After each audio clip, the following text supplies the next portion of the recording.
बिस्मिल्लाहिर्रहमानिर्रहीम। अस्सलाम वालेकुम viewers, my name is Fayaz Waheed. जैसा कि आप जानते हैं कि लास्ट लेक्चर में हमने CSS बैकग्राउंड प्रॉपर्टीज़ की बात कर रहे थे। हम वहीं से इसको कंटिन्यू करते हैं। यहाँ पे इसके साथ CSS लिख लें। यहाँ पे मैंने 3 प्रॉपर्टीज़ लास्ट लेक्चर में यूज़ की थी, बैकग्राउंड कलर, बैकग्राउंड इमेज और बैकग्राउंड रिपीट। और आउटपुट आपके सामने ये इस तरीके से नज़र आ रही थी। तो आज के लेक्चर में हम नेक्स्ट देखते हैं कि कौन कौन सी यहाँ पे प्रॉपर्टीज़ हो सकती हैं। इसको नो रिपीट कर देता हूँ मैं, ठीक है, ये आ जाएगा। अच्छा, नेक्स्ट हमारे पास प्रॉपर्टी एक है बैकग्राउंड पोजीशन प्रॉपर्टी, यानी कि आप इस बैकग्राउंड इमेज को, इसकी पोजीशन आप सेट करना चाहते हैं। इसको आप टॉप पे देखना चाहते हैं, सेंटर में देखना चाहते हैं, बॉटम पे देखना चाहते हैं, लेफ़्ट पे देखना चाहते हैं, राइट पे देखना चाहते हैं, या आप ख़ास परसेंटेज इसको असाइन कर देते हैं। तो उसके लिए क्या है, यहाँ पे मैं लिखता हूँ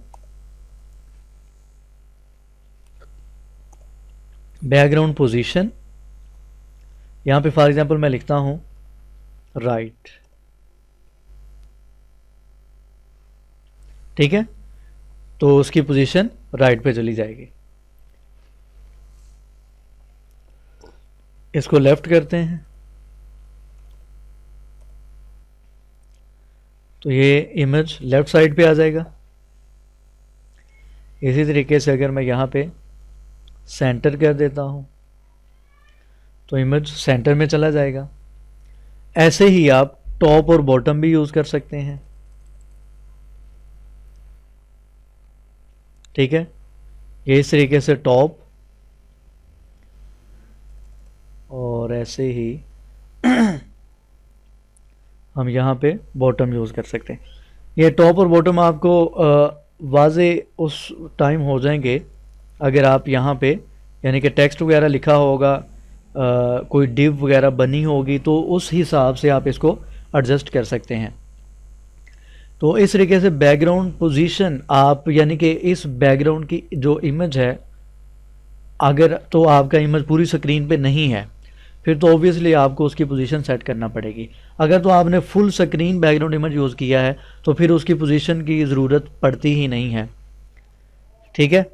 तो यहाँ पे एक और काम भी आप कर सकते हैं कि आप एक्स एक्सिस और वाई एक्सिस के अलोंग यहाँ पे इसको वैल्यू दे दें 50%, 20%, यानी कि स्टार्ट से लेफ़्ट साइड से, ये लेफ़्ट साइड से ये 50% एक्स एक्सिस के अलोंग है। देखें ज़रा, मैं यहाँ पे इसकी एक्स एक्सिस के अलोंग कम करता हूँ, ये देखें, समझ रहे हैं, यानी कि जो आपके सामने स्क्रीन नज़र आ रही है वहाँ पे वो हॉरिजेंटली एक्स एक्सिस के अलोंग वो विड्थ जितनी हम देते जा रहे हैं उस हिसाब से उसकी पोजीशन सेट होती जा रही है।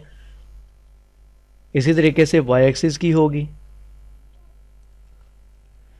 ठीक है, इस तरीके से एक्स एक्सिस और वाई एक्सिस। यहाँ पे फॉर एग्जांपल मैं 70 राइट करता हूँ, ठीक है। तो इस तरीके से आप जो बैकग्राउंड इमेज है उसकी पोजीशन को आप सेट कर सकते हैं। ये आपको ज़्यादा अच्छे तरीके से वाज़े हो जाएगा जब आपने कोई डिव यूज़ की है, वहाँ पे आप कोई बैकग्राउंड इमेज यूज़ करना चाहते हैं और उसकी पोजीशन आप सेट करना चाहते हैं, तो वो अच्छे तरीके से आपको वाज़े पता चल जाएगा। एक यहाँ पे बैकग्राउंड के लिए प्रॉपर्टी यूज़ की जाती है बैकग्राउंड अटैचमेंट प्रॉपर्टी। ये देखते हैं ये क्या है। बैकग्राउंड अटैचमेंट प्रॉपर्टी, इसमें 2 वैल्यूज़ यूज़ की जाती हैं। एक है फिक्स्ड, इसको हम यहाँ पे सेंटर करते हैं, फ़िलहाल रिफ्रेश करना। ये देखें, ये जो बैकग्राउंड वाटर मार्क एक लोगो आपको नज़र आ रहा है, मैंने क्या किया है, मैंने इसको वैल्यू दे दी है फिक्स की। अब इससे क्या मुराद है, फिक्स क्या, फॉर एग्जांपल यहाँ पे मैं इसी पैराग्राफ को रिपीट करता हूँ, यानी कि यहाँ से मैं कॉपी करता हूँ। यहाँ पे मैंने क्या किया है, मैंने उसी पैराग्राफ को, जो लाइन थी उसको मैंने काफ़ी दफ़ा यहाँ पे कॉपी पेस्ट कर लिया है। आपके पास तो पूरा वेब पेज पे टेक्स्ट होगा तो आपको पता चल जाएगा। ये देखें, ये फिक्स से क्या मुराद है। देखिए मैंने फॉर एग्जांपल हमारे पास एक पेज है, ये आपको साइड पे स्क्रॉल बार नज़र आ रहा है, ठीक है, स्क्रॉल नज़र आ रहा है। इसको जैसे मैं नीचे कर रहा हूँ, जो टेक्स्ट है वो आपको जो नीचे है वो भी नज़र आ रहा है, जो ऊपर है वो भी नज़र आ रहा है, लेकिन जो लोगो है यानी कि जो इमेज मैंने यहाँ पे वाटर मार्क यूज़ किया है, एक बैकग्राउंड इमेज यूज़ किया है, वो यहाँ से मूव नहीं कर रहा। यहाँ पे हम वाइट कलर करते हैं। ये देखें, मैं इसको ऊपर नीचे कर रहा हूँ स्क्रॉल को, लेकिन बैकग्राउंड जो इमेज मैंने यूज़ किया है वो यहाँ से मूव नहीं कर रहा। तो इस तरीके से आप कोई भी इमेज जिसको आप फिक्स करवाना चाहते हैं, यानी कि पेज ऊपर नीचे हो लेकिन वो अपनी जगह पे रहे। समटाइम आप देखते हैं जो सोशल आइकन्स होते हैं, आप पेज ऊपर नीचे कर रहे होते हैं लेकिन वो अपनी जगह पे ही फिक्स होते हैं। तो इस तरीके से आप बैकग्राउंड अटैचमेंट प्रॉपर्टी यूज़ करते उसको फिक्स कर सकते हैं। अच्छा, इसकी एक और वैल्यू यहाँ पे हो सकती है, स्क्रॉल। सेव करें, रिफ्रेश करें। ये देखें, जैसे मैं इसको नीचे कर रहा हूँ, अब आपको लोगो भी साथ मूव करता दिखाई दे रहा है, हालांकि फिक्स्ड में ऐसा नहीं था, ठीक है। इस तरीके से जैसे पेज ऊपर नीचे जा रहा है, उसके साथ ये बैकग्राउंड इमेज भी मूव कर रहा है ऊपर नीचे। तो इस तरीके से आप बैकग्राउंड अटैचमेंट प्रॉपर्टी को यूज़ करते हुए, अब आपकी मर्ज़ी है कि जो आपने लोगो यूज़ किया है या बैकग्राउंड इमेज यूज़ किया है उसको फिक्स रखना चाहते हैं या उसको स्क्रॉल करवाना चाहते हैं। ये 5 यहाँ पे मैंने प्रॉपर्टी यूज़ की हैं बैकग्राउंड के हवाले से। इन 5 की 5 प्रॉपर्टीज़ को आप एक लाइन में भी बिल्कुल शॉर्ट हैंड भी राइट कर सकते हैं। वो कैसे करेंगे वो भी यहाँ पे आप लोग देख लें। यहाँ पे आप सिर्फ बैकग्राउंड का कलर राइट बैकग्राउंड का वर्ड राइट करें, यहाँ पे कलर दें, यहाँ पे बैकग्राउंड इमेज लगाएं। IMG का फोल्डर था, उसके अंदर logo.png फाइल है। उसके बाद इसको फिक्स्ड कर दें, नो रिपीट कर दें, लास्ट वन रह गई सेंटर। ये देखें, यहाँ पे मैंने सारी की सारी जो प्रॉपर्टीज़ है बैकग्राउंड की एक ही लाइन में अप्लाई कर दी हैं।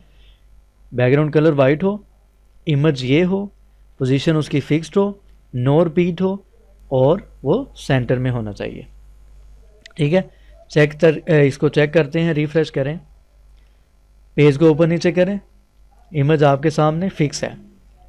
मज़ीद अपनी तसल्ली के लिए इसको मैं यहाँ पे कलर को चेंज कर देता हूँ, ठीक है। कलर चेंज हो गया, मूव कर रहे हैं, ठीक है। तो इस तरीके से हम बैकग्राउंड प्रॉपर्टीज़ को अलग अलग भी यूज़ कर सकते हैं और आपकी मर्ज़ी है, आप इनको शॉर्ट हैंड एक ही लाइन में यूज़ करना चाहते हैं तो आप इस तरीके से एक ही लाइन में बैकग्राउंड का वर्ड यूज़ करते हुए तमाम प्रॉपर्टीज़ यूज़ कर सकते हैं। तो इंशाल्लाह नेक्स्ट लेक्चर में मिलेंगे नए टॉपिक के साथ। दुआ में याद रखिएगा, यूट्यूब का चैनल सब्सक्राइब करें। किसी भी किस्म का कोई भी क्वेश्चन हो, किसी भी चीज़ की आपको समझ ना आए तो आप लोग पूछ सकते हैं, इंशाल्लाह आपको उसका आंसर बहुत जल्द मिल जाएगा। इंशाल्लाह नेक्स्ट लेक्चर में मिलेंगे। अल्लाह हाफिज़।